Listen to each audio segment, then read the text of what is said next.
स्वागत है आप सभी का लोक बंधु के यूट्यूब चैनल पर। तो आज की इस वीडियो में अपने बात करने वाले हैं एसआई का जो री एग्जाम है 20 सितंबर को, उसके अंदर आपकी क्या स्ट्रेटेजी अभी होनी चाहिए अंतिम 60 दिनों के अंदर। ये वीडियो सभी एस्पिरेंट्स के लिए है जिन्होंने अभी तक तैयारी स्टार्ट भी नहीं की है, उनके लिए भी ये वीडियो है। जिनकी तैयारी बिल्कुल स्मूथ चल रही है उनके लिए भी ये वीडियो है कि आप क्या ऐड ऑन कर सकते हो, ठीक है, और क्या गलती आपको नहीं करनी चाहिए।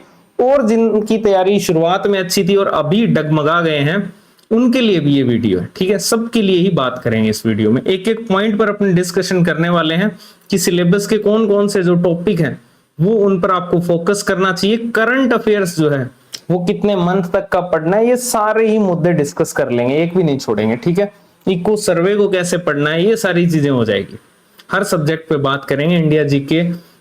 लास्ट में अपने देखेंगे कि किस प्रकार से जो है आप टेस्ट सीरीज या फिर आरपीएससी के जो पीवाईक्यूज हैं रिसेंट ईयर्स के, वो उन दोनों में कंपैरिजन बताऊंगा मैं आपको कौन से आपके लिए ज्यादा बेटर रहेंगे, ठीक है। तो सबसे पहले अगर अपने कंपटीशन लेवल की बात करें तो आपको पता ही है कि ये री एग्जाम है 2021 का, तो इसके अंदर जितने भी एलिजिबल एस्पिरेंट है वो वही हैं जो 2021 के अंदर एलिजिबल थे।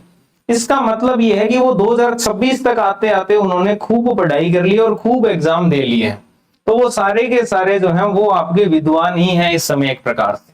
वो कोई न्यू कमर्स नहीं है कि उन्होंने अभी जीके ही नहीं पढ़ा या कोई भी सब्जेक्ट नहीं पढ़ा, उल्टा उन्होंने 2025 वाला भी ऐसा ही दे रखा है। तो एक प्रकार से डेमो एग्जाम उन्होंने दे रखा है, ठीक है। तो सारे के सारे जो एस्पिरेंट्स ये एग्जाम दे रहे हैं वो सारे ही विद्वान हैं एक प्रकार से जीके के।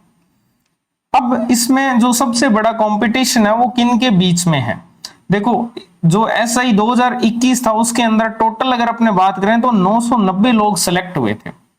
इंटरव्यू देने के लिए कितने लोग गए थे, 3291 लोग गए थे।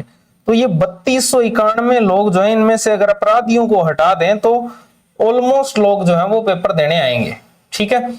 और एसआई 2025 की अगर अपने बात करें, एसआई 2025 के अंदर जो लोग फिजिकल के लिए फेल हुए हैं वो सबसे ज्यादा आतुर हैं इस एग्जाम को देने के लिए, ठीक है। और जो फिजिकल के लिए क्वालिफाई हो चुके हैं वो थोड़े से डिले जरूर पड़ेंगे क्योंकि वो अभी फिजिकल की तैयारियों में व्यस्त है और उसके बाद में इतना टाइम उनको मिलेगा नहीं। लेकिन आपके लिए भी ये वीडियो है जो फिजिकल में पूरी तरह से मोहित हो चुके हैं, उनके लिए भी ये वीडियो है कि आपको भी क्या करना चाहिए, ठीक है। तो ये तो बात कंपटीशन लेवल की है कि बहुत अच्छा कंपटीशन है, ऐसा नहीं है कि रियल कंपटीशन ही बहुत कम लोगों के बीच में है, नहीं, अच्छे लोगों के बीच में कंपटीशन है, यहां से ये निष्कर्ष निकाल सकते हो। फिर अगर अपने यहां पर बात करें कि क्या स्ट्रेटेजी रहनी चाहिए अपनी, तो देखो बहुत सारे लोग आपने देखा होगा कि एसआई की जो 2025 की मेरिट है वो रही है मिनिमम मेरिट ही रही है एक प्रकार से, है ना, क्योंकि 1000 लोग कम सिलेक्ट हुए हैं। तो इसका मतलब है कि जो मेरिट है वो मिनिमम रही है। सिंपल सा रीजन यही रहा है कि लोग जो है वो जीके और जीएस के अंदर जो 36% वाला जो क्राइटेरिया था उसको ही पार नहीं कर पाए। नॉर्मलाइजेशन ने खूब सहायता की है लोगों की, लेकिन फिर भी 36% लाने में भी दिक्कत हुई है। इसका मतलब, और दूसरी तरफ हिंदी के अंदर भी उनका एवरेज स्कोर 75 के आसपास ही था, जबकि पेपर के अकॉर्डिंग अगर आपकी हिंदी अच्छी है तो आपका स्कोर होना चाहिए था 85 to 95 क्वेश्चन, इतना स्कोर होना चाहिए था हिंदी में। तो इस वजह से इस मेरिट के अंदर क्या हुआ है, डाउन देखने को मिली है ये मेरिट। अब इसी को अपने को इंप्रूव करना है बेसिकली। तो इसको इंप्रूव, पहली चुनौती तो ये 36% कैसे लाएं, इसको पार करना है। फिर हिंदी के अंदर मैक्सिमम स्कोर कैसे करें, दूसरी चुनौती है। फिर तीसरी चुनौती ये है कि जीके और जीएस जो है इसमें 36% के बाद जो है इसमें भी मैक्सिमम स्कोर हम कितना कर सकते हैं उस पर भी बात करेंगे। और बहुत अच्छे से कर सकते हो, बहुत सारे लोगों ने किया भी है, बस आपको अपनी स्ट्रेटेजी को सही करना है। जो आप पढ़ रहे हो उसको सही तरीके से पढ़ना है, इसके अलावा और कुछ भी एक्स्ट्रा करने की नीड नहीं है।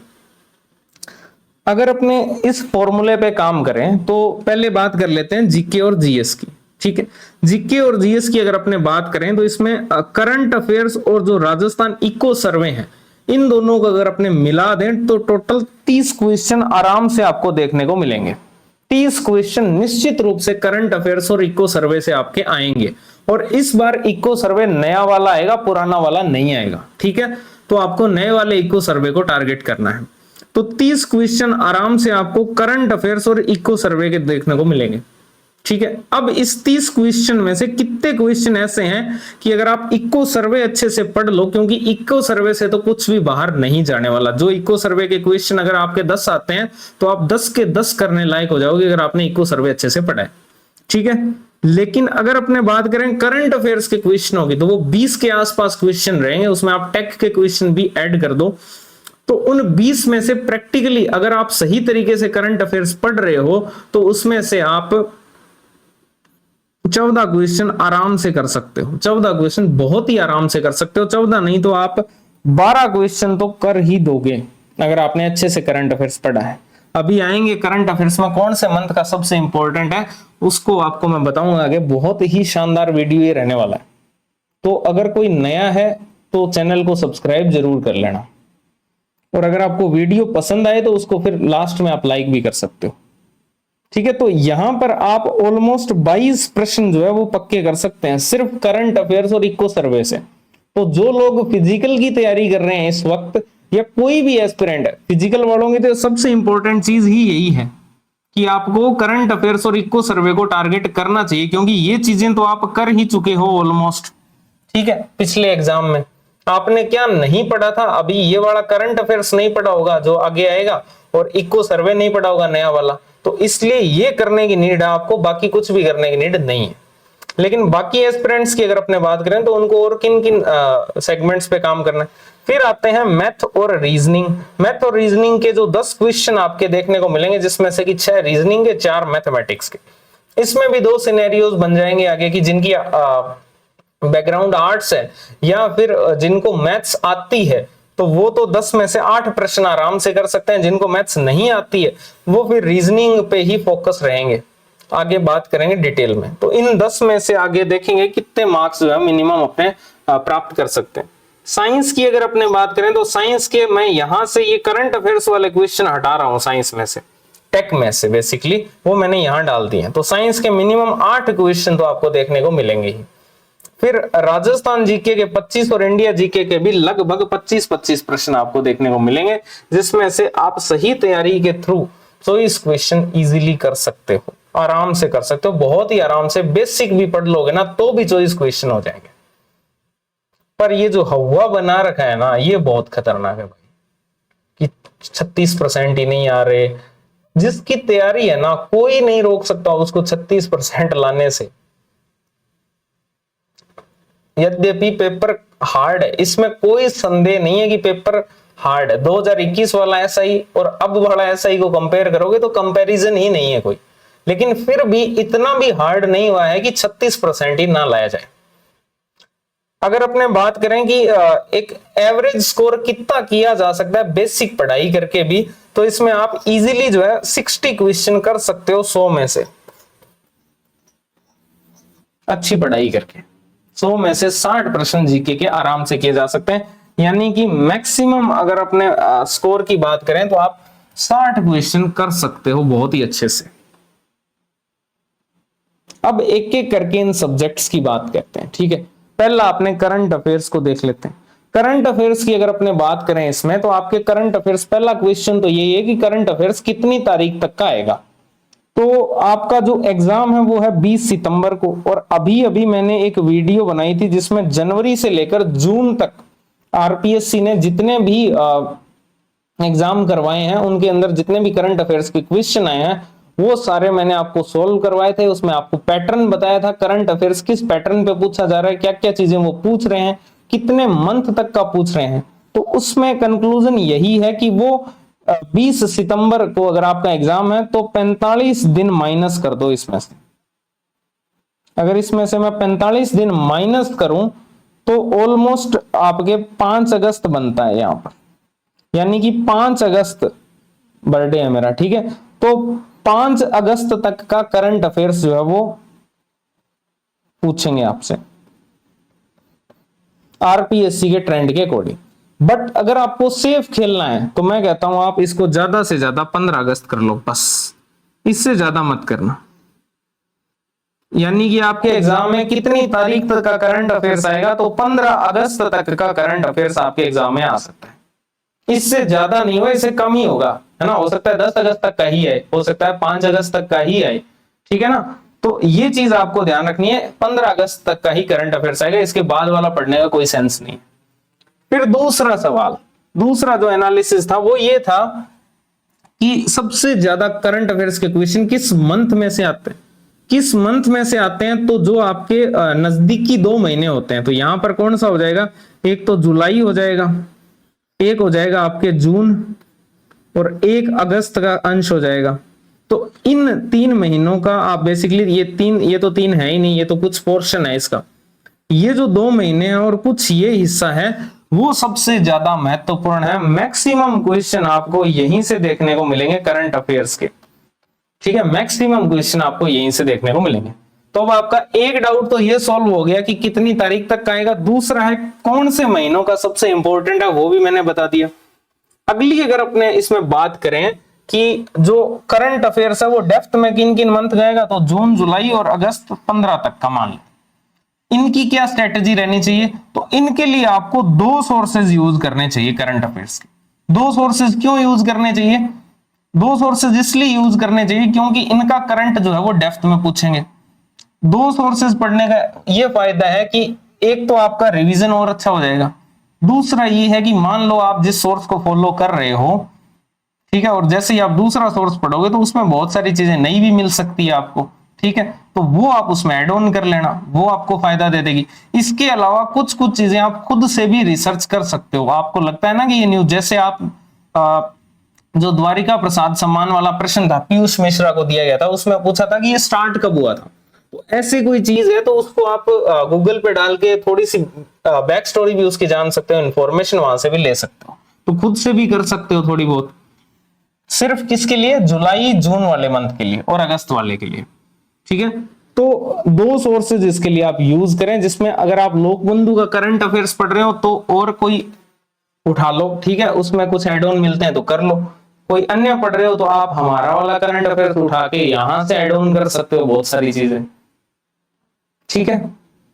फिर बात करते हैं जनरल जो करंट अफेयर्स है, जिसमें कि आपको डेप्थ में नहीं जाना है, उसमें आपको जनवरी से लेकर मई तक का जो करंट अफेयर्स है वो आपको पढ़ना चाहिए। लेकिन इसको आपको डेप्थ में पढ़ने की कतई जरूरत नहीं है, इसको आप हाफ ईयरली के माध्यम से, अर्धवार्षिकांक के माध्यम से करें, जिसके अंदर आपको हम सहायता कर ही रहे हैं। हमारा हाफ ईयरली सबसे बेस्ट है, इसमें कोई डाउट नहीं है, ठीक है। अपने मुंह से बोलना ये आपकी ही आवाज है। अगर आपने देख लिया है मंथली का जो हाफ ईयरली का जो कंपाइलेशन है, जो आपने देखा ही होगा, जिसमें स्पोर्ट्स को हमने स्पोर्ट्स वाइज अरेंज किया है जनवरी से लेकर जून तक को। क्रिकेट की न्यूज अलग है, फुटबॉल की अलग है, बैडमिंटन की अलग है। इस प्रकार से 18 स्पोर्ट्स को अलग अलग कैटेगरी बनाकर सारी न्यूज को कवर किया है।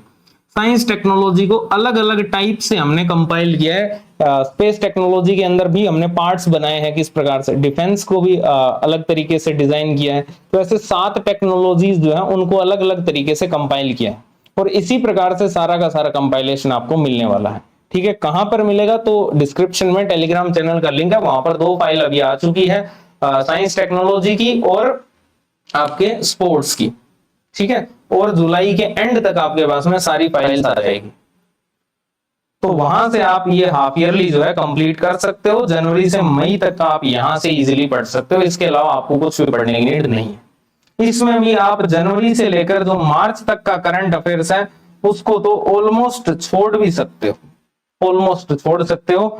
मेजर इवेंट पढ़ लेना बस, अप्रैल और मई थोड़ा सा पढ़ सकते हो, ठीक है। बाकी दूसरी बात यह है कि ये जो आपके हाफ ईयरली है इसका मैं आपको कंप्लीट रिवीजन एमसीक्यूज के थ्रू करवाने वाला हूं। पहले आपको जो थ्योरी की पीडीएफ है वो प्रोवाइड करवा दिया है हाफ ईयरली कंपाइलेशन की, और फिर अपने उसको जो भी इंपॉर्टेंट न्यूज होगी उसको एमसीक्यूज के थ्रू भी कवर करने वाले हैं। जल्दी वो क्लासेस स्टार्ट होने वाली है। पहले आप थ्योरी की एक रीडिंग ले लो, उसके बाद अपने एमसीक्यूज करेंगे, ठीक है। इसके अलावा जुलाई का भी आपको करवाने वाला हूं, और आपको पता ही है हम आपको 15 दिन का जो पाक्षिक करंट अफेयर्स है वो भी प्रोवाइड करवाते हैं, ठीक है। तो ये अगस्त का भी हम आपको प्रोवाइड करवाएंगे पाक्षिक रूप से 15 अगस्त तक का। अब आते हैं दूसरे सेगमेंट की तरफ, जो कि है आपके राजस्थान की इको सर्वे और बजट। ठीक है, इको सर्वे की अगर अपने बात करें तो इको सर्वे पढ़ने के दो तरीके हैं बेसिकली। एक तरीका आपके चैप्टर वाइज है, एक तरीका है कंपाइलेशन वाइज। चैप्टर वाइज जो तरीका है वो बहुत ही पारंपरिक सा तरीका है, ठीक है, और उसके अंदर ये है कि आप रिकॉल नहीं कर पाओगे चीजों को, क्योंकि हर चैप्टर में वही योजनाएं दी हुई है, नीतियां भी अलग अलग दी हुई है, आंकड़े भी अलग अलग दिए हुए हैं। तो सबसे बेटर जो मेथड है इको सर्वे को पढ़ने का, वो आपके है कंपाइलेशन मेथड, जिसमें कि आंकड़े हो गए अलग से पढ़ लो, सारे आंकड़े, नीतियां सारी अलग से पढ़ लो, सारी जितनी भी योजनाएं हैं वो सारी अलग से पढ़ लो। ठीक है, इस प्रकार जितने भी संस्थान दिए हैं वो सारे अलग से पढ़ लो, जितनी भी परियोजनाएं दी हुई है वो सारी अलग से पढ़ लो। तो इस प्रकार से अगर आप इको सर्वे पढ़ोगे तो सारा का सारा आपको याद हो जाएगा, एक भी चीज आपकी छूटेगी नहीं। ठीक है, बाकी अगर आप चैप्टर वाइज में कंफर्टेबल हो, आपने इको सर्वे याद कर रखा है, फिर तो कोई दिक्कत ही नहीं। लेकिन जिन लोगों को इको सर्वे याद नहीं होता उनके लिए फिर जो है कंपाइलेशन मेथड सबसे बेस्ट है। और ये मैंने यूट्यूब पर निःशुल्क करवा रखा है, सारा का सारा नीतियां करवा रखी है, योजनाओं की क्लास दो एक दिन में आपके पास में जितनी भी योजनाएं हैं सारी एक साथ एक ही क्लास में आपके पास में पहुंच जाएगी।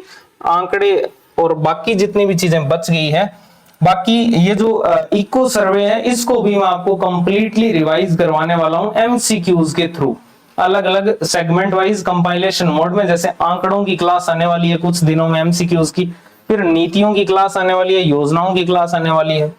अगर आप पूछोगे कि ये कंपाइलेशन हमें किस कंटेंट इसका काम मिलेगा, तो इसकी लोकबंधु की बुक है राजस्थान इको सर्वे की कंपाइलेशन की, वो आप खरीद सकते हो। ठीक है, ऐप के माध्यम से।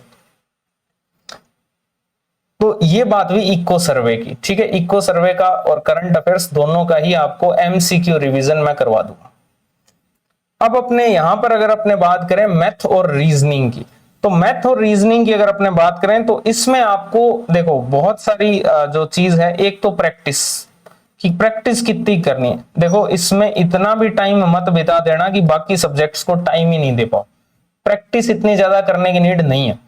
अब रीजनिंग है तो रीजनिंग में आप ब्लड रिलेशन की कितनी भी प्रैक्टिस कर लो, जो एग्जाम में सवाल आएगा वो अगर आपको एक बार आपने कंसेप्ट पढ़ रखा है ब्लड रिलेशन का, इसी प्रकार कोडिंग डिकोडिंग का अगर आपने पढ़ रखा है कंसेप्ट तो आप उसको कर दोगे, अदरवाइज नहीं कर पाओगे। तो don't waste your time in math and reasoning.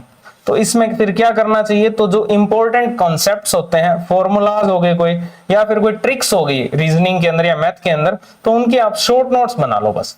ठीक है, उनके सिर्फ शॉर्ट नोट्स बना लो और अंतिम समय में उन्हीं को रिवाइज कर लो, उसी से काम हो जाएगा।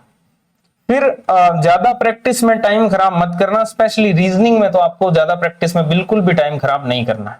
और जितनी भी प्रैक्टिस करनी है वो पीवाईक्यूज के थ्रू करो, जितनी भी प्रैक्टिस करनी है वो पीवाईक्यूज के थ्रू करो, ताकि आपको आरपीएससी का जो पैटर्न है उसका आइडिया रहे। आप कहीं एसएससी की किताबों में से इसको करने बैठ जाओ, उतना लेवल ही नहीं है ना। तो इसलिए जो आरपीएससी के पीवाईक्यूज हैं उसी के थ्रू इसका रिवीजन करें।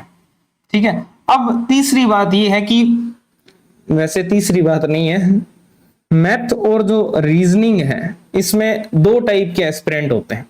एक एस्पिरेंट वे होते हैं जिनको कि मैथ आती है, दूसरे एस्पिरेंट वो होते हैं जिनको मैथ नहीं आती है। मैथ आती है इसमें भी दो टाइप के एस्पिरेंट होते हैं। एक मेरे जैसे एस्पिरेंट होते हैं जिनको कैलकुलस वगैरह आते हैं, ठीक है, लेकिन अर्थमेटिक नहीं आती अच्छे से इतनी,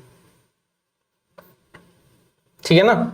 और जिनको मैथ्स नहीं आती है वो अब टाइम खराब मत करना मैथ को सीखने में, अब टाइम निकल चुका है। ठीक है, और जिनको आती है वो तो इतनी ज्यादा प्रैक्टिस की फिर आपको नीड भी नहीं है।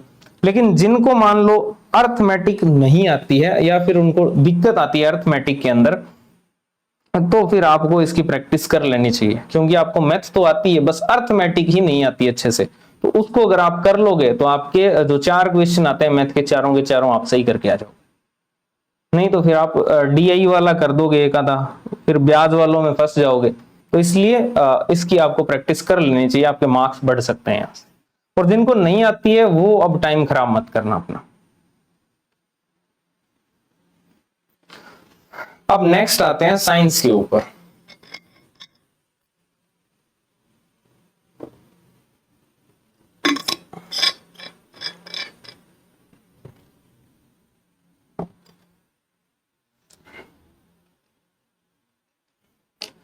अगर अपने साइंस की बात करें तो मैंने आपको बता ही दिया कि जो जनरल साइंस है आपके, वहां से आपको मिनिमम 5 क्वेश्चन देखने को मिलेंगे ही मिलेंगे। जो टेक वाला पार्ट है वहां से आपको मिनिमम 6 क्वेश्चन देखने को मिलेंगे। अब इन 6 में दोनों ही स्थितियां हो सकती है। अगर उसने कंसेप्ट से ही पूछना हुआ तो आपके 4 सवाल कंसेप्ट से भी दे सकता है, 2 आपको करंट अफेयर से दे सकता है, ठीक है, या फिर 3-3 का भी रह सकता है कि 3 करंट अफेयर से दे दिए और 3 कंसेप्ट से दे दिए। तो करंट अफेयर्स के माध्यम से तो टेक कंप्लीट हो ही रही है आपकी, और बाकी आपको कंसेप्ट पर फोकस करना है, उसका भी मैं आगे बताता हूं। अगर अपने इसमें जनरल साइंस में बात करें तो एक सब्जेक्ट केमिस्ट्री है। अब केमिस्ट्री इन एवरीडे लाइफ लिखा हुआ है, तो इसके 2 ही सोर्स हैं इस चैप्टर को करने के। एक सोर्स एनसीईआरटी, जो ओल्ड एनसीईआरटी की बुक थी, उसके अंदर एक चैप्टर होता था जिसमें कि औषधियों से रिलेटेड सारा का सारा रसायन दिया होता था। दूसरा एक चैप्टर आरबीएससी की बुक में दिया हुआ है, जो कि ओल्ड आरबीएससी पैटर्न की बुक होती थी, उसके अंदर दिया हुआ है, ठीक है। उन दोनों चैप्टर को जो जिसमें अम्ल, क्षार, लवण, ये सारी चीजें दी हुई होती है, और वही आप, अगर ये मैंने पहले भी बता रखा है वैसे तो, और जो एसआई का एग्जाम देके आए थे, जो साइंस के क्वेश्चन आए थे केमिस्ट्री के, वो यहीं से आए थे, आप देख लेना जाके भले ही। तो ये दोनों जो चैप्टर है, इन दोनों को कंपाइल करके सिर्फ एक ही पीडीएफ जो है वो मैंने प्रोवाइड करवा रखी है। कहां पर करवा रखी है? तो जो आप लोक बंधु ऐप है उसके अंदर एसआई वर्दी टेस्ट सीरीज है, उसमें साइंस कंटेंट के अंदर अगर आप जाओगे तो वहां पर आपको ये मिल जाएगी, ठीक है। वहां से आप इसको पढ़ लो, आपका जो भी प्रश्न आएगा वो यहां से हो जाएगा। लेकिन फिजिक्स जो है इसका कोई भी फिक्स पैरामीटर नहीं है, ये कुछ भी पूछ सकते हैं। जैसे उन्होंने सेमीकंडक्टर तक पूछ लिया, जो कि 12th फिजिक्स का चैप्टर है, उसमें भी बहुत हार्ड लेवल पे चले गए। तो कितना भी माथा पच्ची कर लो फिजिक्स पे, आप अगर इजी प्रश्न आएगा तो साइंस वालों को फायदा हो जाएगा, उनको रिकॉल अगर हो गया अच्छे से तो वो कर देंगे। लेकिन अगर टफ क्वेश्चन आया तो साइंस वाले भी फंसेंगे, आर्ट्स वाले तो फंसने ही फंसने। तो इसलिए फिजिक्स पे एक आधे क्वेश्चन के लिए इतना एफर्ट मत मारो, फिजिक्स छोड़ दो। फिर बात करते हैं एनवायरनमेंट की। तो एनवायरनमेंट का जो कंटेंट है वो भी मैंने आपको कंपाइल करके, ये जो ऐसा ही वर्दी टेस्ट सीरीज है, इसमें साइंस वाला जो टैब है, फोल्डर है, उसमें आपको इसका भी मिलेगा, इसका भी मिलेगा, एनवायरनमेंट का भी मिलेगा और फिजिक्स का भी मिलेगा, जो एनसीईआरटी और आरबीएससी को जोड़कर बनाया गया है। तो फिजिक्स का मैं बोल रहा हूं आप छोड़ दो, एनवायरनमेंट आप वहां से पढ़ सकते हो, लेकिन मेरे हिसाब से आपको छोड़ देना चाहिए एक आधे क्वेश्चन के लिए, इतना ज्यादा एफर्ट करने की नीड नहीं है। अगर आप पढ़ना चाहो तो पढ़ भी सकते हो, कोई दिक्कत नहीं। बायोलॉजी के जो टॉपिक दिए हो वो आपको सारे ही पढ़ लेने चाहिए, ठीक है ना। जो आपको एनसीईआरटी आरबीएससी से कंपाइल करके जितने भी हैं वो पीडीएफ मैंने वहां पे डाल रखी है, वहां से आप आराम से बायोलॉजी पढ़ सकते हो। टेक्नोलॉजी की अगर अपने बात करें तो टेक्नोलॉजी में 2 टाइप की चीजें हैं। देखो अब मैं आपको सिंपल समझाता हूं टेक्नोलॉजी का। टेक के अंदर, अब ध्यान से समझ लेना, बार बार व्हाट्सएप पे मैसेज करके वो फिर मुझे फॉरवर्ड करता है, इसका बताओ इसका बताओ, तो आप इसको अभी से ध्यान से समझ लो टेक का सीन क्या है। देखो टेक के अंदर 2-3 टाइप की चीजें होती है। एक तो होते हैं कंसेप्ट। अब जो कंसेप्ट होते हैं बेसिकली, जैसे आपने नैनो टेक्नोलॉजी पढ़ी तो नैनो टेक्नोलॉजी के कंसेप्ट है, इंफॉर्मेशन टेक्नोलॉजी पढ़ी तो इंफॉर्मेशन टेक्नोलॉजी के कंसेप्ट्स हैं, डिफेंस टेक्नोलॉजी पढ़ी तो डिफेंस टेक्नोलॉजी में भी कंसेप्ट्स हैं, स्पेस टेक्नोलॉजी पढ़ी तो स्पेस टेक्नोलॉजी में भी कंसेप्ट है, कंप्यूटर पढ़ा तो कंप्यूटर के कंसेप्ट है, बायोटेक्नोलॉजी पढ़ी तो बायोटेक्नोलॉजी के कंसेप्ट है। ये जो कॉन्सेप्चुअल पार्ट है टेक्नोलॉजी का, यहां से प्रश्न आते हैं क्या? देखो मैं आपको मार्केट की सच्चाई बता देता हूं। कंसेप्चुअल पार्ट में से जो क्वेश्चन अगर इंफॉर्मेशन टेक्नोलॉजी में से आ गया, तब तो आप किसी भी किताब से उसको नहीं कर पाओगे। अभी तक इसका कोई प्रमाणित स्रोत मुझे मिला ही नहीं है कि इंफॉर्मेशन टेक्नोलॉजी, जैसे विंडो हेलो पूछा था, किसी भी किताब में मुझे नहीं मिला, ना कोई गवर्नमेंट साइट पे मिल रहा। इंफॉर्मेशन टेक्नोलॉजी एक्चुअली में साइट से तो कवर ही नहीं किया जा सकता किसी से, है ना। ये डिफेंस टेक तो आप डीआरडीओ की साइट से कर सकते हो, स्पेस टेक आप इसरो की साइट से कर सकते हो, लेकिन ये आप नहीं कर पाओगे। तो इसका मतलब ये है कि अगर कंसेप्ट से सवाल आया, अगर बेसिक आ गया तब तो आप कर दोगे, लेकिन अगर एडवांस्ड सवाल आ गया तब आप नहीं कर पाओगे। और इसमें भी अगर इंफॉर्मेशन टेक से आ गया तब तो बिल्कुल भी नहीं कर पाओगे। फिर आप बेसिक सेंस से जरूर कर सकते हो उस सवाल को, जिसको तुक्का लगाना आपने बोलते हैं, उससे जरूर कर सकते हो। तो क्या कंसेप्ट पढ़ने चाहिए? तो मैं आपको एक चीज बताता हूं, एक रीडिंग लेके छोड़ दो बस, वही काफी है। क्योंकि आपने पढ़ी हुई तो होगी इसको, मैं ये मान के चल रहा हूं सारे एस्पिरेंट जो है वो ऐसे तो है नहीं कि टेक पढ़ी ही नहीं है, उन्होंने पढ़ी हुई तो है, बस आप एक रीडिंग लेके छोड़ दो। अब दूसरा इसमें जो आता है टेक्नोलॉजी के अंदर हिस्सा, एक तो कंसेप्ट का हो गया, दूसरा हो गया गवर्नमेंट साइट्स का कंटेंट। जो आप कंसेप्ट पढ़ते हो, जैसे कि जो गवर्नमेंट की साइट्स हैं, जैसे कि आपके इसरो की साइट है, डीआरडीओ की साइट है, इसके अलावा आपके डीएसटी की साइट है, राजस्थान डीएसटी, इंडिया डीएसटी, इसके अलावा आपके डीबीटी की साइट है, बायोटेक्नोलॉजी वाले की। यहां से भी बहुत सारा कंटेंट जो है वो पड़ा हुआ है, ठीक है, यहां से बहुत सारा कंटेंट पड़ा हुआ है। एसआई टेलीकॉम के अंदर टेक के जितने भी सवाल पूछे गए थे वो इन्हीं साइट्स में से पूछे हुए थे, वो मैंने आपको बता ही दिया।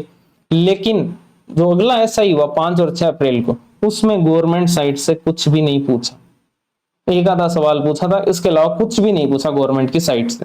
सारा का सारा कंटेंट जो पूछा गया था वो करंट अफेयर्स में से पूछा गया था और दूसरा कंसेप्ट से पूछा गया था। अच्छा, कुछ लोग ये बोलते हैं कि आपने फिर वो जो प्रेस विज्ञप्तियां हैं वहां से क्यों नहीं लिया, डीआरडीओ की साइट पे रोज आती रहती है, वो क्यों नहीं ऐड की? तो भाई जब करंट अफेयर्स में ऐड हो ही रही है पीआईबी के थ्रू, तो अलग से करने की नीड नहीं है ना उनको, है ना। वो मैंने आपको पहले ही बता दिया था कि करंट अफेयर्स आपको पढ़ना पड़ेगा। ये तो सिर्फ वो डाटा है जो चेंज नहीं हो सकता, जो चेंज नहीं हो सकता वो डाटा मैंने प्रोवाइड करवाया था गवर्नमेंट साइट्स का, पूरी साइंस टेक्नोलॉजी नहीं थी, ठीक है। तो ये कंटेंट आपको निश्चित रूप से पढ़ना चाहिए, एक बार नहीं है तो दूसरी बार तो निश्चित ही पूछा जा सकता है। आरएएस प्री में तो ये हर साल ही पूछा जाता है यहां से।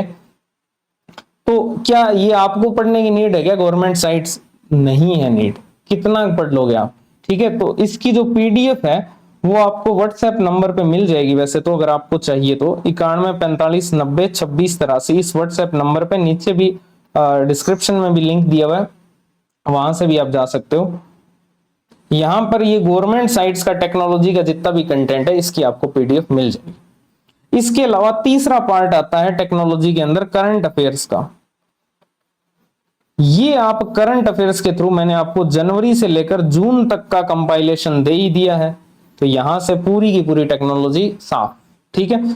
फिर जुलाई और 15 अगस्त तक का जो करंट अफेयर्स आएगा उसमें टेक्नोलॉजी का पोर्शन आएगा, वहां से कवर हो जाएगा। तो करंट अफेयर्स जो है उसके थ्रू आपकी टेक्नोलॉजी कवर हो जाएगी। कंसेप्ट की एक बार रीडिंग ले लेना और गवर्नमेंट साइट का कंटेंट पढ़ लेना, बस टेक्नोलॉजी का काम हो जाएगा, ठीक है। अब चलते हैं आगे, ये बात हुई साइंस की। अब अपने बात करते हैं राजस्थान जीके की। राजस्थान जीके के अंदर सबसे पहले राजस्थान, अगर हिस्ट्री की बात करें अपने, तो राजस्थान हिस्ट्री पे आप अपना समय खराब मत करो, क्योंकि राजस्थान हिस्ट्री के मैक्सिमम 3 ही सवाल आ रहे हैं, मैक्सिमम 3 ही सवाल आ रहे हैं। उस पे अगर आप इतना टाइम वेस्ट करोगे अपना, जो इतनी बड़ी राजस्थान हिस्ट्री है, उस पे बिल्कुल भी आप अपना समय खराब ना करो, क्योंकि आप इस हिसाब से मैं आपको बोल रहा हूं क्योंकि आपने खूब तैयारी की हुई है। जितने भी एस्पिरेंट ये वीडियो देख रहे हैं जो एग्जाम देने वाले हैं, वो सारे के सारे जो है बहुत सारे एग्जाम दे चुके हैं, वो कोई न्यू कमर है नहीं, ठीक है। तो राजस्थान हिस्ट्री आपने बहुत बार पढ़ी होगी, तो अब इतना समय खराब मत करो। एक तो जो चीज आपकी अच्छी है उसको बार बार पढ़ के अपना समय खराब मत करो, जो भी प्रश्न आएगा वो आप आराम से कर दोगे, ठीक है। अब इसमें आपका जो मॉडर्न हिस्ट्री है राजस्थान की और एंशिएंट है, उसकी बस एक आधी रीडिंग लेके उसको छोड़ दो, बस इतना ही है। और जहां जो चीज आपको नहीं याद हो रही, कोई डेट अगर आपको नहीं याद हो रही, तो वो आप अच्छे से उसको स्टार मार्क कर लो और लास्ट टाइम पे पढ़ लेना। उसके अलावा इस पे ज्यादा टाइम खराब मत करो। या फिर आपके जो शॉर्ट नोट्स बने हुए हैं उनका सहारा ले लो, या फिर ब्रह्मास्त्र का सहारा ले लो। इसके अलावा राजस्थान हिस्ट्री पे अपना टाइम वेस्ट मत करो। फिर बात करते हैं राजस्थान आर्ट कल्चर की। आर्ट कल्चर के अंदर 2 सेगमेंट है, एक है आर्ट्स का सेगमेंट और एक है कल्चर का सेगमेंट। तो आर्ट कल्चर से खूब क्वेश्चन आते हैं, आर्ट के आसपास क्वेश्चन आते हैं, लेकिन इसमें से भी जो आर्ट्स वाला सेगमेंट है यहां से क्वेश्चन ज्यादा देखने को मिलेंगे कल्चर की तुलना में। कल्चर में तो सिर्फ एक संत संप्रदाय टॉपिक है जहां से प्रश्न निश्चित है, फिर त्योहार है और लोक देवता, ये जो टॉपिक है यहां से प्रश्न निश्चित है। लेकिन आभूषण, वेशभूषा, लोक देवियां, व्यक्तित्व, पर्यटन स्थल, यहां से प्रश्न नहीं बनते हैं, ठीक है ना। प्रश्न कहां से बनते हैं? आर्ट्स वाले सेगमेंट में से, जिसमें कि क्या दिए हुए हैं? किले दिए हुए हैं, मंदिर दिए हुए हैं, चित्रकला दी हुई है, साहित्य दिया हुआ है, क्षेत्रीय बोलियां दी हुई है। इन टॉपिक में से प्रश्न बनाए जाते हैं डेप्थ के अंदर, ठीक है। तो ये जो सेगमेंट है आपको इस पर ज्यादा फोकस करना चाहिए, इसका मल्टीपल रिवीजन आपको करना चाहिए, और इतनी ज्यादा डेप्थ की तरफ भी मत जाना कि आप पेमाराम और इनकी बुक पढ़ने लग जाओ हिंदी ग्रंथ अकादमी की, वहां तक मत चले जाना भाई, ठीक है। अभी आपने देखा होगा कि इंस्टाग्राम पे बहुत सारे मीमर्स जो हैं वो सेकंड ग्रेड के जो क्वेश्चन है उनको लेकर वीडियोस बना रहे हैं। तो भाई सेकंड ग्रेड के अंदर 20 क्वेश्चन आते हैं हिस्ट्री और आर्ट कल्चर के मिला के, तो वो तो हार्ड आने ही है। यहाँ पर प्रश्न कम आते हैं तो वो इतने ज्यादा हार्ड नहीं आएंगे। तो सिंपल सी बात है, जहां प्रश्नों की संख्या ज्यादा है वहां पर डेप्थ भी फिर ज्यादा होगी, तो उससे घबराने की नीड नहीं है। अब EOR है उसमें भी आपको 20 क्वेश्चन देखने को मिलेंगे इन दोनों के, तो वहां पर प्रश्न आपको डेप्थ में देखने को मिलेंगे। बट SI के अंदर 10 क्वेश्चनों का ही वेटेज है, तो इसमें से 6 क्वेश्चन तो बेसिक ही मिलेंगे आपको, 4 क्वेश्चन एडवांस मिल जाएंगे, तो उनको आप छोड़ देना भले, क्या हो गया। 100 में से 100 का टारगेट मत करो, जितना हो सकता है बेसिक पढ़ लो, उसी से आपका क्लियर हो जाएगा, मान लो मेरी बात।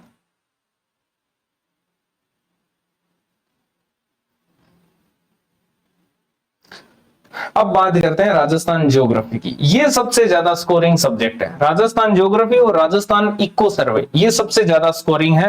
राजस्थान ज्योग्राफी आप में से ऑलमोस्ट लोगों की अच्छी होगी, ये मैं मान के चल रहा हूं। तो ये हाईएस्ट स्कोर आपको दिला सकती है राजस्थान ज्योग्राफी। जो 7 क्वेश्चन आते हैं उसके 7 में से 7 भी आप आराम से कर सकते हो, और कुछ भी अलग करने की नीड नहीं है। जो भी आपका सोर्स है उसको आप अच्छे से मल्टीपल रिवीजन कर लो, और अगर आपने अच्छे से पढ़ रखा है राजस्थान ज्योग्राफी को, फिर अपना टाइम वेस्ट मत करो इसके रिवीजन में बहुत ज्यादा, फिर और सब्जेक्ट की तरफ शिफ्ट हो जाओ।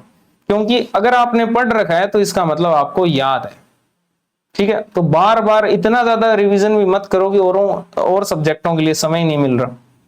हाँ, इसमें कुछ ऐसे टॉपिक हैं जो आपको डेप्थ में पढ़ने चाहिए, जैसे एक टॉपिक तो जनसंख्या है, उनमें से जनसंख्या आप HM सक्सेना में से पढ़ो, सबसे ज्यादा डेप्थ में यहीं पर दिया हुआ है। तो यहां से अगर थोड़ा सा डेप्थ में क्वेश्चन बनाने की कोशिश करेगा राजस्थान ज्योग्राफी में, तो वो जनसंख्या वाले टॉपिक में से बनाएगा, ठीक है।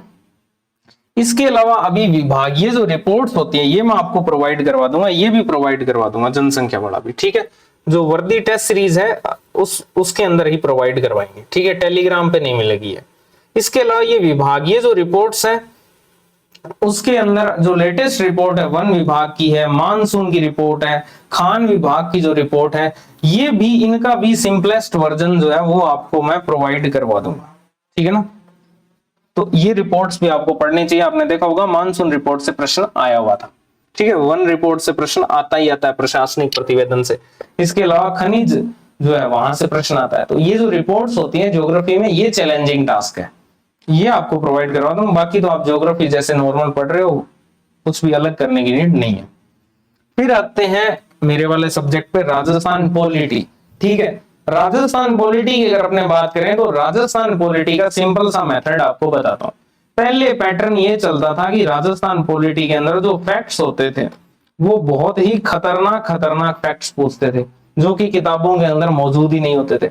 लेकिन अब इस पैटर्न को इन्होंने चेंज कर दिया है, अब ये कंसेप्ट की तरफ ज्यादा शिफ्ट हो गए हैं, और जो फैक्ट्स हैं उनको सरल कर दिया। जो भी फैक्ट्स पूछते हैं बिल्कुल ही सरल से फैक्ट पूछते हैं, न्यूनतम कार्यकाल, अधिकतम कार्यकाल, है ना, इस प्रकार के जो बेसिक फैक्ट्स होते हैं वही पूछते हैं। तो आपको भी वही करना है, फिर आपको बिल्कुल ही बेसिक स्टडी करनी है राजस्थान पॉलिटी की। बहुत सारे फैक्ट्स नहीं पढ़ने हैं, कौन से राज्यपाल ये रहे थे, कौन से मुख्यमंत्री वो रहे थे, ये सब नहीं पढ़ने। बेसिक फैक्ट, न्यूनतम कार्यकाल किसका था, अधिकतम कार्यकाल किसका था, इस प्रकार के जो बेसिक फैक्ट्स हैं, या फिर आयोग के अंदर जितने भी फैक्ट्स, अब जैसे सारे अध्यक्ष दिए हैं, तो अगर आप उनका कालानुक्रम याद करते फिर रहे हो कि कौन पहले था कौन, ये बड़ी मूर्खता है, ठीक है ना। ये काम आपको नहीं करना। अगर कालानुक्रम से एक आधा क्वेश्चन आ भी जाता है तो फिर, अब जैसे RPSC के इतने जो है चेयरमैन रहे हैं, तो आप सबका थोड़ी याद कर पाओगे। तो इसलिए अगर आ भी जाता है प्रश्न तो आप उसको छोड़ दो, कोई दिक्कत नहीं है, लेकिन आपका कितना समय बचेगा वो मेन चीज है ना। तो बहुत सारे फैक्ट्स बिल्कुल भी नहीं पढ़ने, जो बेसिक फैक्ट्स है वही पढ़ने हैं। सिर्फ शॉर्ट नोट्स का भी सहारा ले सकते हो, या फिर ब्रह्मास्त्र का सहारा ले सकते हो।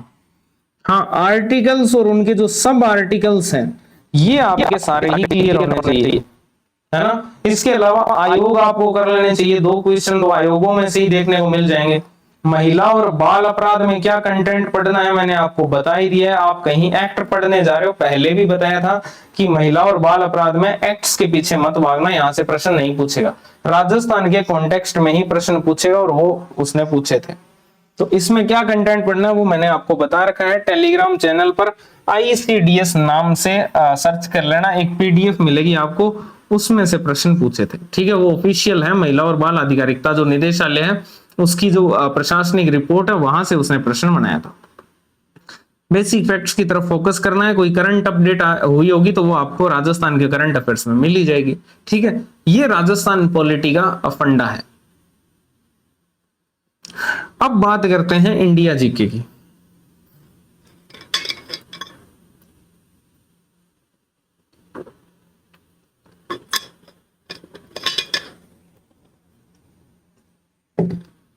इससे पहले मैं आपको एक फन फैक्ट बताता हूं, ठीक है। ये जो SI का एग्जाम था जो 5 अप्रैल को हुआ था और एक 6 अप्रैल को हुआ था, ये देने मैं भी गया था, ठीक है, मैं भी देने गया था। बट मेरा क्या है, मैं कोई तैयारी नहीं करता हूं, बट घर वालों का जो प्रेशर है वो आप सबको पता ही है, तो मैं ये एग्जाम देने गया था, ठीक है।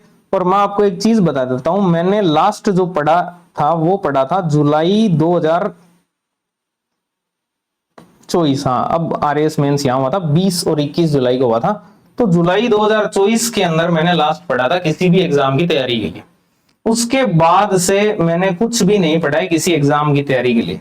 उसके बाद मैंने बुक राइटिंग वाला काम किया है, बुक लिखी है, ठीक है, वो राजस्थान पॉलिटी और उन पे काम किया हुआ है, ठीक है, हिंदी पे काम किया है, यही काम किया मैंने, किसी कॉम्पिटिटिव एग्जाम की तैयारी नहीं की। मैं पेपर देने गया, ठीक है। अब ना तो मैंने करंट अफेयर्स पढ़ रखा, करंट अफेयर्स भी कुछ नहीं पढ़ रखा, ना मैंने इको सर्वे पढ़ा हुआ पुराना वाला, हाँ नया वाला मैंने पूरा पढ़ाया था बट पुराने वाला मैंने इको सर्वे नहीं पढ़ा था, ठीक है। ये सबसे मेन कोर है, ये नहीं पढ़े। कोई प्रैक्टिस, एक अंक भी नहीं पढ़ के गया था मैं, एक भी अंक नहीं पढ़ के गया था, ठीक है, बट क्लियर हो गया।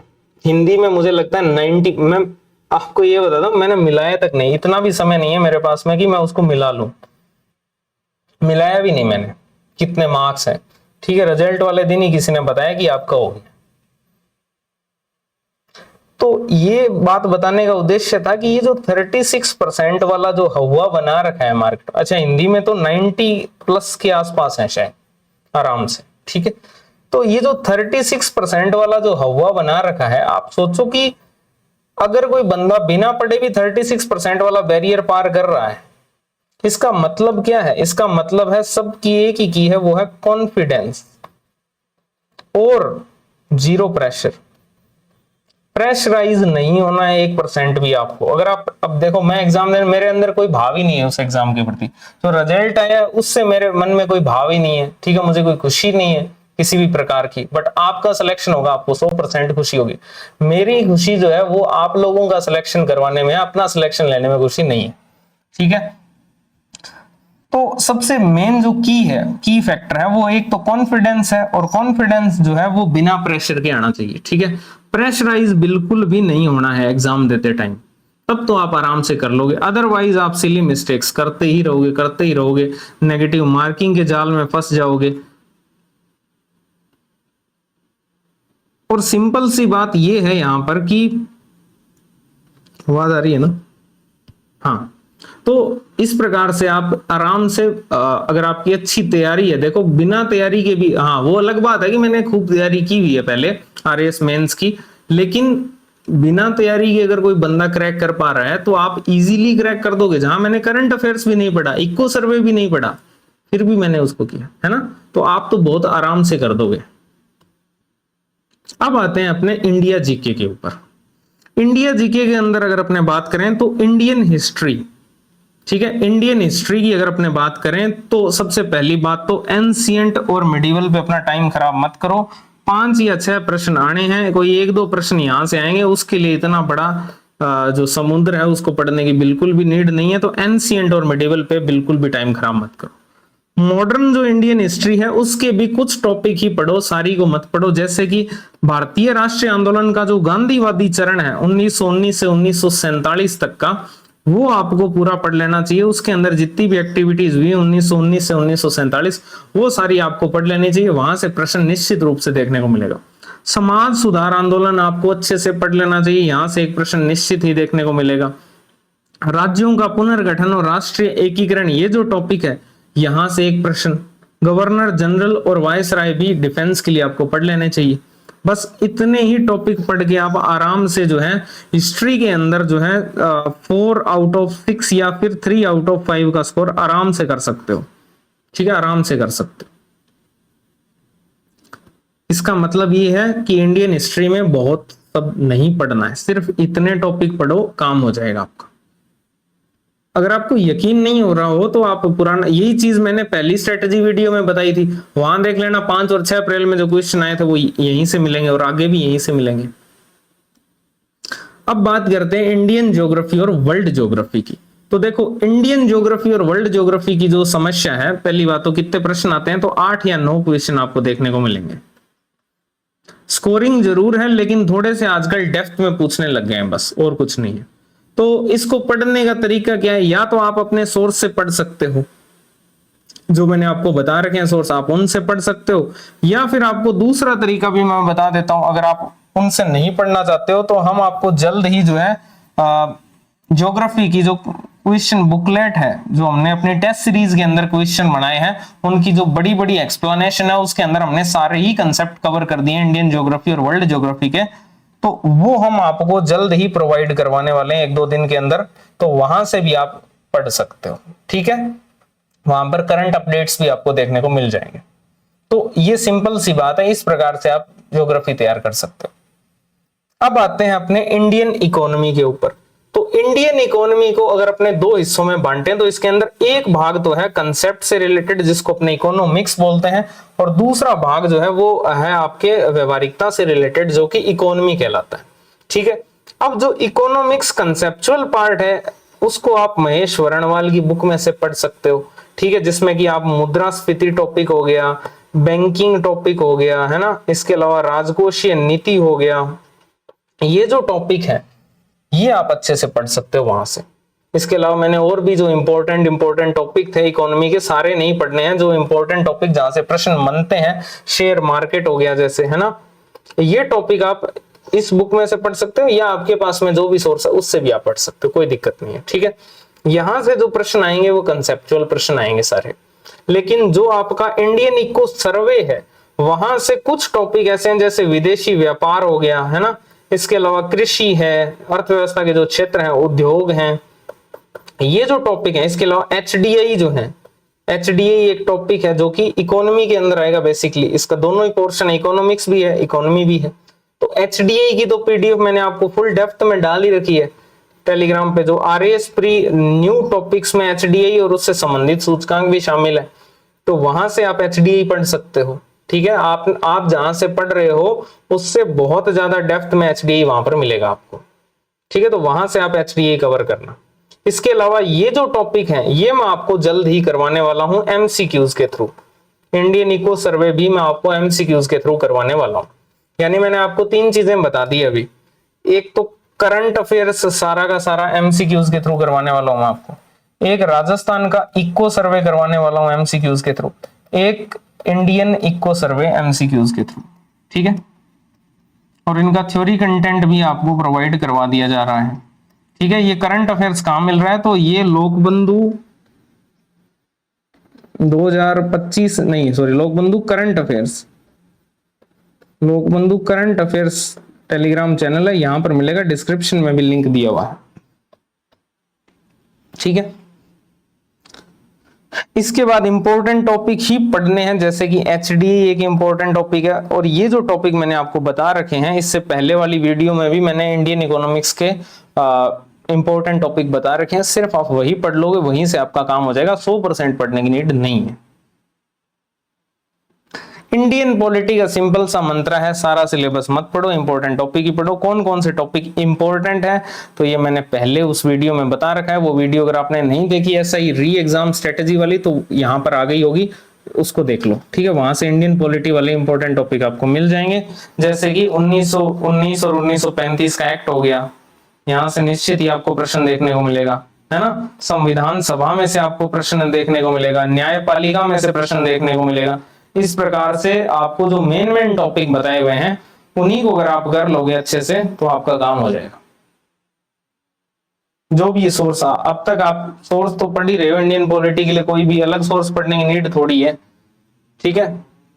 अच्छा, इंडियन पॉलिटी से रिलेटेड दो टॉपिक, जैसे जितने भी जजमेंट्स हैं वो सारे, और जितने भी संविधान संशोधन हुए हैं वो सारे मैंने कंपाइलेशन करके आपको टेलीग्राम चैनल पर पहले ही प्रोवाइड करवा दिए थे। तो अगर आपने किसी ने नहीं देखे हैं तो लोकबंधु 2025 जो टेलीग्राम चैनल है वहां से आपको ये मिल जाएंगे।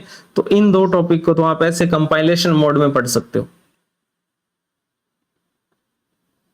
ठीक है। ये बात हुई आपके जीके की। अब आते हैं हिंदी पर।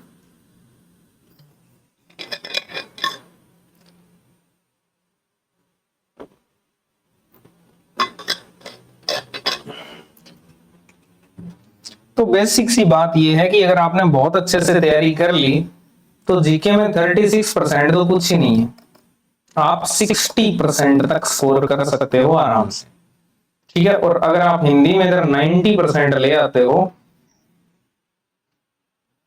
तो बल्ले बल्ले।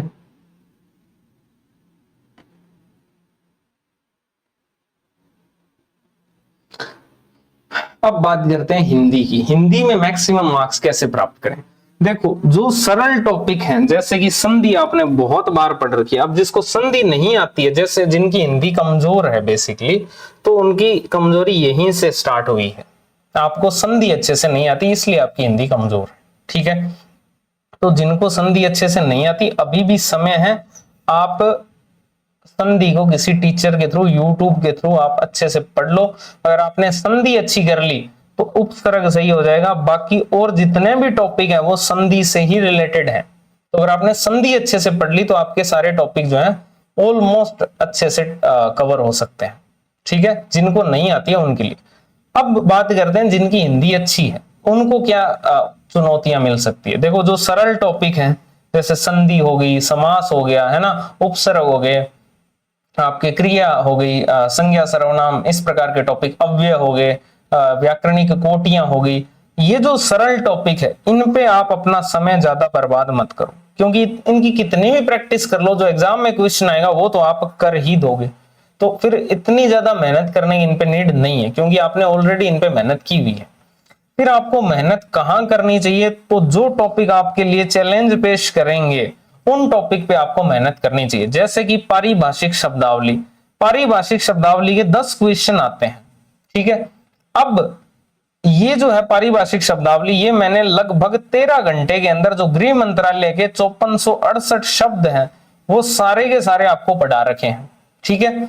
इसके अलावा A to Z, A से लेकर Z तक सारे शब्द आपको पढ़ा रखे हैं और सारे आपको याद भी करवाए हैं, ठीक है। तो ये 13 घंटे की क्लास लगाते ही आपके ये 10 क्वेश्चन तो फिक्स है, ये तो तैयार हो जाएंगे। तो यहां से आपका स्कोर बढ़ेगा। एक तो पारिभाषिक शब्दावली का काम आपका स्कोर बढ़ाना है, ठीक है।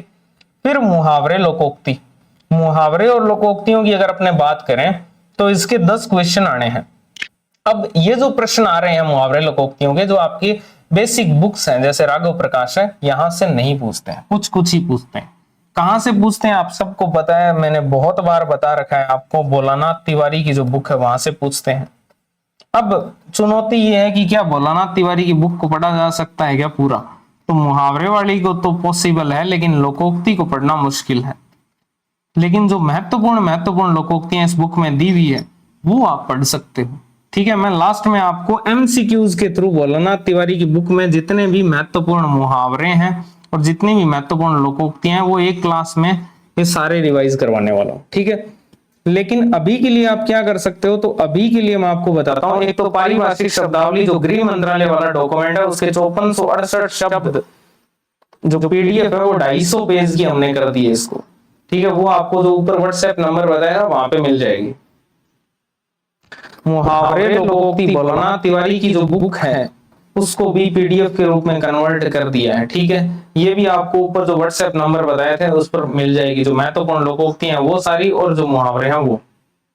लेकिन सवाल ये आता है कि जो 10 क्वेश्चन आएंगे उसमें से बेसिक सेंस से कितने हो सकते हैं। तो मैं मान के चल रहा हूं आप बेसिक सेंस से 5 या 6 क्वेश्चन तो बहुत ही आराम से कर दोगे मुहावरे लोकोक्ति के। ठीक है, और बाकी के ये जो प्लस करने हैं ना आपको, ये आप फिर जो मैं आपको रिवीजन क्लास करवाऊंगा उसके थ्रू हो जाएंगे। अगला जो टॉपिक चुनौती पेश करता है वो है वाक्य शुद्धि और शब्द शुद्धि। तो वाक्य शुद्धि का तो मैंने आपको बता ही रखा था, हरदेव बहारी की जो बुक है उसकी वाक्य शुद्धि की पीडीएफ टेलीग्राम चैनल पर पड़ी है, वहां से आप पढ़ो, बहुत ही डेप्थ में वाक्य शुद्धि वहां पर दी हुई है। शब्द शुद्धि आप राघव प्रकाश या आपके पास में जो भी बुक है वहां से पढ़ लो, आपका काम हो जाएगा बस। विराम चिन्ह और वाक्य रचना, ठीक है, विराम चिन्ह और वाक्य रचना जो है इसको आपको पढ़ना चाहिए कामता प्रसाद गुरु की बुक में से।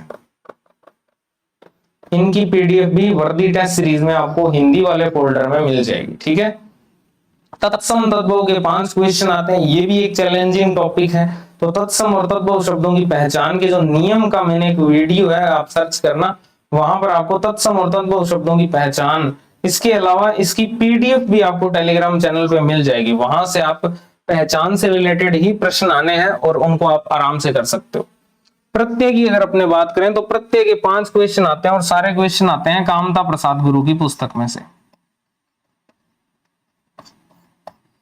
इसकी भी पीडीएफ आपको वहीं पर मिल जाएगी। तो ये जो टॉपिक है इनको आपको पढ़ने की नीड है। ये आपका जो स्कोर है, अगर आपका स्कोर 80 है तो उसको ये इंक्रीज कर देंगे, 95 तक ले जाएंगे। ठीक है, 80 क्वेश्चन को 95 क्वेश्चन तक भी कर देंगे, जो आपको कंपटीशन में अलग खड़ा करेगा। लेकिन अगर आप इन्हीं टॉपिक, ये जो सरल टॉपिक है, इन्हीं को बार बार पढ़ते जा रहे हो तो इससे आपको कोई लाभ होने वाला नहीं है। इनके जो भी प्रश्न आएंगे वो आप आराम से कर दोगे, चाहे आप उसको कितना ही रिवीजन कर लो, चाहे जितना मर्जी मल्टीपल रिवीजन कर लो, अगर आपको याद है तो आप कर दोगे। मेरा ही एग्जांपल देख लो। ठीक है, वही चीज है कि अगर आपको याद है तो आप आराम से कर दोगे उनको, बार बार उनको इतना ज्यादा रिवीजन करने की भी नीड नहीं है। फिर अगर अपने कंक्लूजन की तरफ बढ़े, ठीक है, तो कंक्लूजन यही है कि आपको जीके में भी मैक्सिमम स्कोर की तरफ बढ़ना चाहिए और हिंदी में भी मैक्सिमम स्कोर करना चाहिए। ये 36% वाला 40% वाला जो बैरियर है इसको तो दिमाग से निकाल दो। आप तो सोचो कि मैक्सिमम स्कोर करना है हमें, बस, है ना। अब बात करते हैं कि प्रैक्टिस कैसे करें। फिर प्रैक्टिस के लिए 2 तरीके हैं बेसिकली। एक तरीका तो है जो आरपीएससी के पीवाईक्यूज हैं 2025 और 2026 के अंदर, या इसमें से भी आप ऐसे कर सकते हो जो 2026 के अंदर एग्जाम हुए हैं उन्हीं के पीवाईक्यूज आप कर सकते हो। ठीक है, दूसरा तरीका है आपके टेस्ट सीरीज, जो आपने ज्वाइन कर ही रखी होगी। अगर आपने नहीं किया तो आपको टेस्ट सीरीज ज्वाइन कर लेनी चाहिए।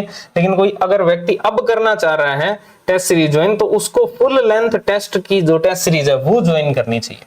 अब आप सिलेबस को पूरा पढ़ने पर ध्यान दो और उसके बाद में उसकी जो फुल लेंथ टेस्ट सीरीज है वो आपको ज्वाइन करनी चाहिए। अब समय subject wise test series join करने का बिल्कुल भी नहीं है, आपको फुल लेंथ टेस्ट सीरीज की तरफ ही जाना चाहिए।